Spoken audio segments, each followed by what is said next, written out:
So we have a bit of a breaking news update for you people, and it comes to you from the world of wrestling. The Indian Wrestling Federation, known as the Wrestling Federation of India, has been embroiled in a lot of controversies recently, and you'd remember had even been put under a suspension by United World Wrestling, which is of course the world's governing body for amateur wrestling around the world. The suspension meant that if Indian athletes were participating in any world events, that they wouldn't be able to participate under their own nation's flag, and also cast a huge shadow over the Wrestling Federation of India, which is understandable given the amount of controversy that board has been seeing. You remember the wrestlers protested, then there were elections held, but after the elections were held, there was an ad hoc committee put in place by the Indian Olympic Association. So there's been plenty of chaos, but the suspension that was there in place, put in place by the United World Wrestling, has now been lifted. The UWW have themselves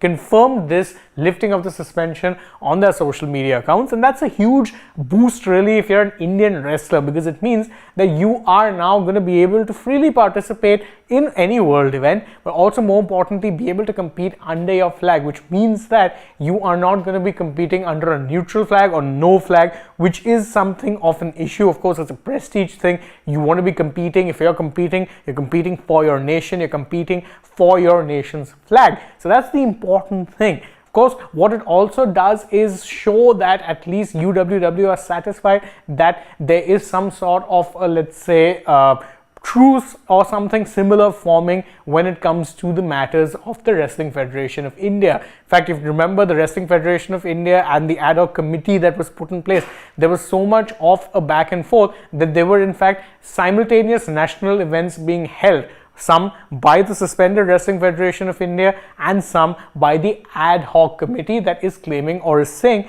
was officially put in place to run the day-to-day matters of the WFI. In fact, the ad hoc committee had also stated very clearly that any events held by the WFI office bearers would be considered rogue or unofficial events. That was the status that was being given to these particular events. That is in fact just how it was, but the suspension being lifted does perhaps hint at the fact that maybe they were okay with the way things were heading, and that you're expecting some sort of a resolution when it comes to this whole ad hoc committee being in charge versus the actual office bearers taking charge. You're expecting there to be some sort of resolution. Either way, it's a good news for the wrestlers of this country and hopefully brings about a little bit more stability now that the call has been made. That is the breaking news update for you guys. Thank you so much for joining us. If you enjoy our work, please don't forget to like it, share it with your friends, subscribe to the channel, tap that bell icon, leave us a comment as well. Tell us what you feel about the suspension being lifted. Go ahead also and follow us on social media. We're on Instagram, Twitter and Facebook. Don't forget to download the AajTak app, and if you're already on the channel, well, then go right ahead, check out some other videos we've uploaded as well. For now though, from my side, it is goodbye.